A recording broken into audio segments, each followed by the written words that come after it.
Shalom.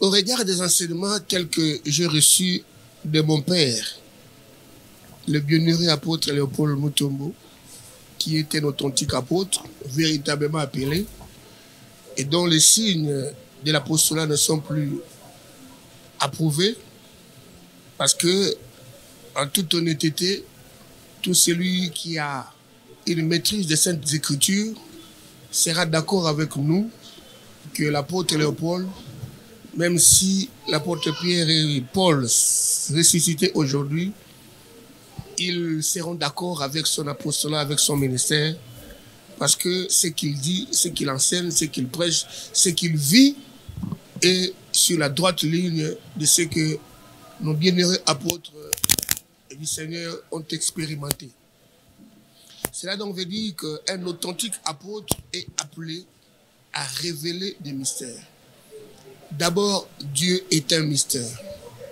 L'apôtre a la révélation de Dieu parce que Dieu l'appelle par révélation ou par apparition. Donc, il est un homme qui connaît Dieu, qui a la révélation de Dieu parce que celui-ci lui est apparu. Je parlais de plusieurs types d'appels, notamment l'appel par voix audible. Celui que Dieu a appelé par voix audible peut entendre Dieu sans le voir. Celui qui est serviteur de Dieu par conviction, il a cette conviction au-dedans de lui, par lui-même, de servir Dieu. C'est aussi un appel qui se justifie, doctrinalement parlant, mais il n'aura pas vu le Seigneur lui apparaître et lui parler. Donc, la révélation est la particularité des authentiques oins, notamment l'appel d'un apôtre. Et nous avons vu le Seigneur, Jésus, apparaître à Pierre, comme apôtre de l'agneau, nous l'avons expliqué, et comme Paul, qui a reçu l'appel par révélation, et comme l'apôtre aussi, qui n'a pas vécu avec Jésus pendant les 3 ans et demi de son apostolat, mais qui a reçu de manière spirituelle, par apparition, l'appel du Seigneur pour une commission tout à fait particulière. Déjà, j'ai signalé la révélation de Dieu, c'est l'apanage d'un authentique apôtre. La révélation du salut, qui est un mystère, c'est aussi ça fait partie des révélations qu'un apôtre apporte. La révélation du trône, la révélation de Christ, et puis il y a plusieurs révélations. Ça, c'est par rapport à l'Église. Et par rapport aux nations, il y a aussi la révélation de 666, la révélation de Babylone la Grande, et vous avez, par rapport à l'Israël aussi, il y a les révélations qu'un apôtre, un authentique apôtre, doit apporter. Je crois que lors d'une prochaine émission, je viendrai avec, au regard des enseignements de l'apôtre, avec nombre de révélations par rapport à l'Église, par rapport à Israël et aux nations qu'un authentique apôtre est appelé à révéler.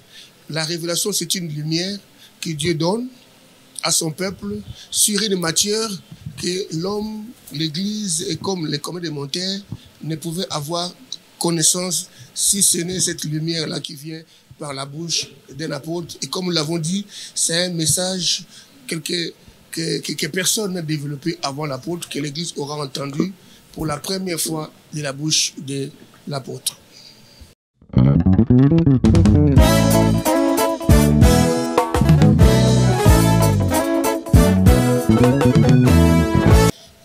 Nous l'avons bien dit qu'un authentique apôtre comme un authentique prophète doit être capable de subdiviser le monde en 3 zones prophétiques. Il y a des zones prophétiques, je l'ai bien expliqué au regard de l'enseignement que j'ai reçu de l'apôtre Léopold Mutombo, et je crois que tout fils de l'apôtre qui est resté longtemps à ses pieds serait d'accord avec moi par rapport à ces richesses-là que nous avons reçues en termes de révélations et de connaissances par le truchement des enseignements que l'apôtre Léopold nous a donnés. Donc, vous avez premièrement Israël, vous avez deuxièmement les nations et puis vous avez l'Église. Et chaque bloc prophétique ou zone prophétique a son timing, a son temps. Il y a le temps d'Israël, il y a le temps des nations, et puis il y a le temps de l'Église. Et ces temps sont prophétiques. Et l'homme doit connaître ces temps. L'Église doit connaître ces temps. Et voilà pourquoi nous avons besoin des authentiques apôtres, des authentiques prophètes, des authentiques ministres de Dieu pour nous situer par rapport à ces temps-là. Si vous suivez l'apôtre Pierre dans les Actes des Apôtres, vous verrez qu'il vous disait, il était toujours en train de dire, c'est la 9e heure, c'est la 6e heure. Il faisait allusion au temps. Vers la 3e heure, la 6e heure, la 9e heure. Il s'agit là de temps prophétiques. Puisque l'Église venait de naître, il n'avait pas à parler en termes de temps prophétique comme c'est le cas aujourd'hui avec nous qui sommes parvenus justement à la fin du temps. Mais la notion du temps est compréhensible suivant la doctrine des signes. Donc, ce sont les signes qui nous aident à comprendre le temps auquel nous sommes parvenus. Donc, la notion du temps prophétique se marie avec la doctrine des signes. Car c'est par rapport aux signes que nous savons l'heure ou le temps auquel nous sommes parvenus. Et permettez-moi de renchérir que les signes prophétiques sont indicateurs ou annonciateurs de temps prophétique. Donc, on ne peut pas parler de la notion du temps prophétique sans faire allusion à la doctrine des signes. Rappelez-vous que le Seigneur Jésus avait dit à ses disciples qui lui ont fait observer, n'est-ce pas, la beauté du temple de Salomon. Et Jésus les a surpris en disant, regardez bien ce temple, il ne restera pierre sur pierre qui ne soit renversé. Les disciples étaient étonnés, ils étaient surpris par la réponse. Et quand ils se sont retrouvés en aparté avec le Seigneur, ils étaient préoccupés, ils se sont approchés pour lui faire l'observation ou pour lui poser la question. Maître, dis-nous, quand cela arrivera-t-il? La notion du temps. À quel signe ton avènement est la fin du monde? Voilà, ils ont dit, quand cela arrivera-t-il? Et à quel signe serons-nous ton avènement et la fin du monde? Donc, la notion du temps prophétique se marie toujours avec les signes.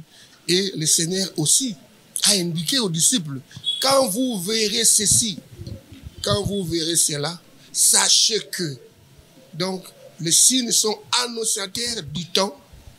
Et ces signes sont soit des événements prophétiques qui se déroulent chez les nations, ou en Israël, ou voire même dans l'Église. Donc la doctrine des signes se rapporte aussi par rapport à ces trois compartiments ou des zones prophétiques qui sont l'Église, les nations ou Israël.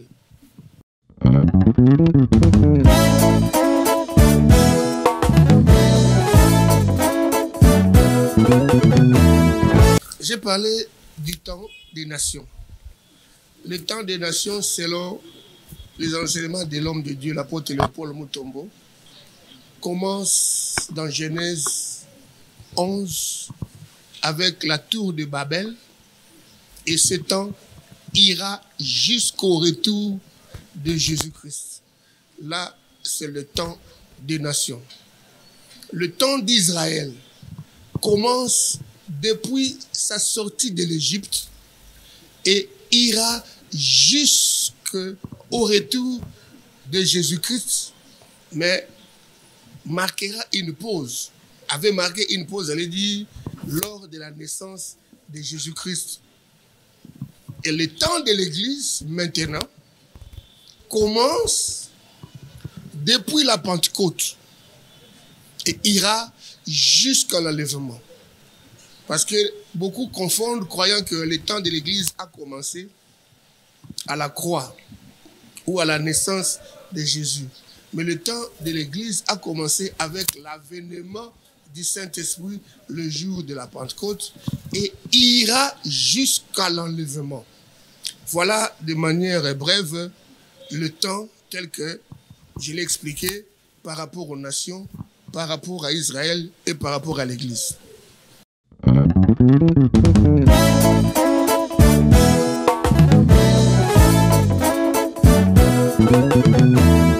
Ce que nous vivons actuellement là fait partie intégrante de la prophétie ou du temps prophétique des nations.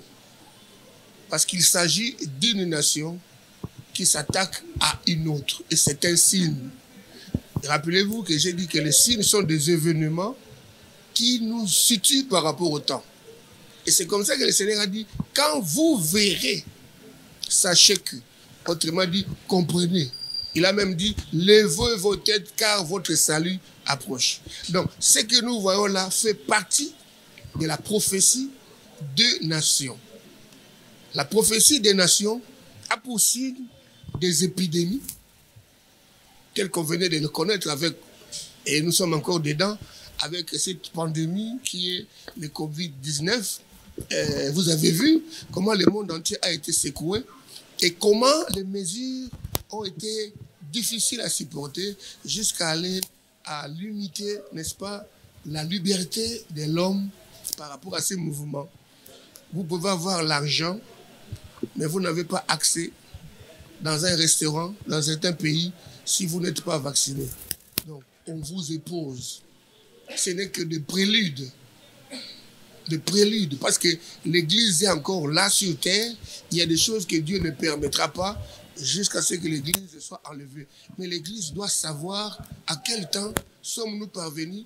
Et les authentiques serviteurs véritablement appelés doivent savoir quelle est la nourriture qui convient pour ces temps-ci, pour préparer l'Église par rapport à l'enlèvement.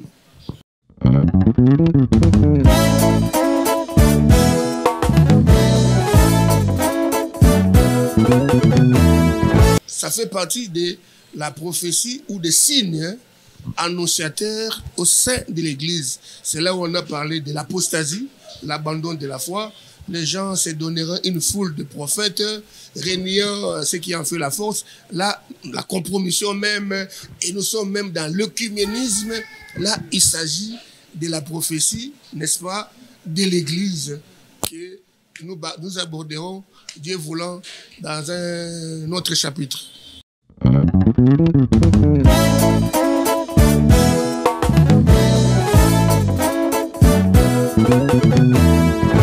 Au regard des enseignements du Père, le patriarche apôtre Léopold Mutombo, il nous a dit que l'Église sera soumise à la persécution avant l'enlèvement.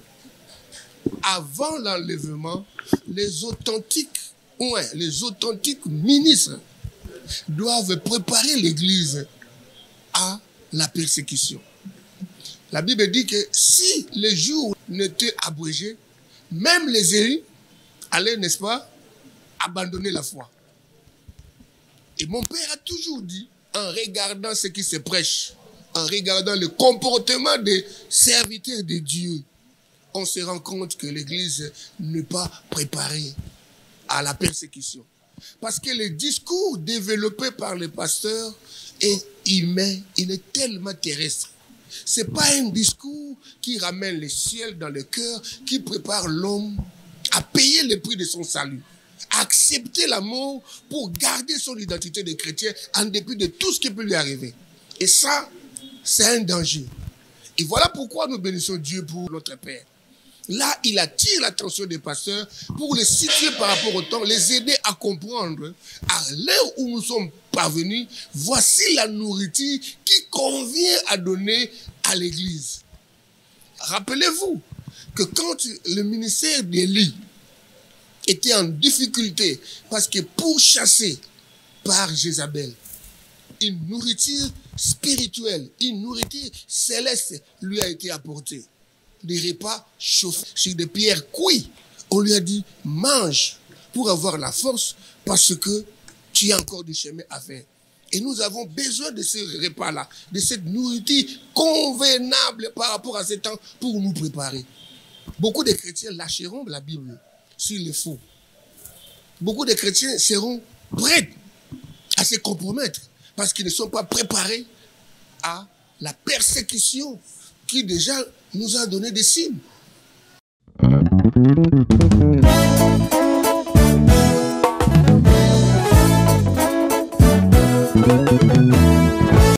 Par rapport à Israël, nous avons aussi le temps de la loi qui concerne aussi l'Église. Le temps de la loi a commencé avec Moïse au mont Sinaï. Et ce temps s'est arrêté avec la naissance de Christ à l'an 0 de notre ère. Alors, le temps de la grâce a commencé lors de la naissance de Christ et ce temps ira jusqu'à l'enlèvement. Donc, le temps de la grâce est le temps que nous sommes en train de vivre et c'est ce temps-là qui a commencé lors de la naissance de Christ et qui va aller jusqu'à l'enlèvement. Tandis que le temps de l'Église, comme je l'ai expliqué tantôt, le temps de l'Église a commencé à la Pentecôte et ira jusqu'à l'enlèvement. Pendant le temps de la grâce, le salut l'est par rapport à la foi en Jésus-Christ. Donc, c'est cette faveur imméritée que Dieu nous accorde, d'accepter Jésus qui a donné sa vie en notre faveur pour notre salut à la croix, de l'accepter comme notre sauveur. Après ce temps, le salut ne sera plus par Jésus-Christ, mais ceux qui auront raté l'enlèvement et qui ont appris sur l'Antichrist, ceux-là refuseront la marque et seront tués. Ils seront donc sauvés par leur propre sang. Mais maintenant, là, nous sommes sauvés par le sang de Jésus. Voilà pourquoi les chrétiens doivent être suffisamment enseignés. J'ai toujours encouragé les gens à venir écouter l'apôtre. En dépit de tout ce que les gens racontent sur cet homme de Dieu, nous n'avons pas un homme qui a reçu une grâce tout à fait particulière pour l'église de ce temps comme l'apôtre de Paul. Je mets à défi quiconque de me prouver le contraire. Je n'ai jamais entendu un dispensateur de la grâce expliquer le mystère du salut, les merveilles du salut, tel que l'apôtre de Paul le fait. Et l'Église a intérêt à venir écouter cet homme, comme les pasteurs qui veulent être à la page, qui veulent être en accord avec le Seigneur, doivent venir écouter cet apôtre majeur, Léopold Mutombo, qui a trop reçu du Seigneur pour mettre à la disposition de l'Église des enseignements qui nous permettent de consolider notre foi, de construire notre foi et d'être prêts à entendre la voix de minuit. Parce que même nos oreilles doivent être exercées à entendre et à comprendre le son de la trompette. C'est donc qu'il te dit, heureux le peuple qui connaissent le son de la trompette, j'allais dire. Donc, il faut quelqu'un qui vous initie, qui vous apprend comment comprendre le langage tel que le son de la trompette est en train de les mettre.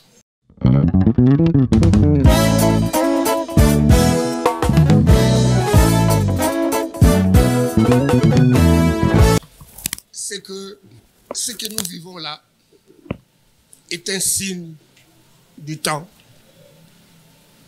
Quoi que l'on dise, cette guerre-là est une menace sérieuse pour l'humanité, mais c'est aussi un signe annonciateur par rapport à l'Église, de comprendre à quel temps nous sommes parvenus et lequel temps nous oblige une préparation sérieuse par rapport à notre salut.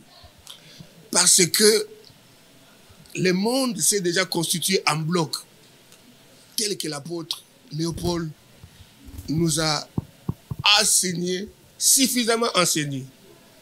Vous avez Gog et Magog qui doivent s'affronter. Et j'ai suivi, papa a annoncé, l'apôtre a annoncé une quinzaine prophétique. Si vous êtes au Congo, à Kinshasa, voire même un peu plus loin que vous pouvez être, dès que vous serez informé de cette date, ne manquez pas à faire le mouvement pour venir écouter cet authentique apôtre qui connaît parfaitement le temps prophétique et qui situe l'Église par rapport à son temps, surtout la prépare à la voix de l'archange, c'est-à-dire l'enlèvement de l'Église.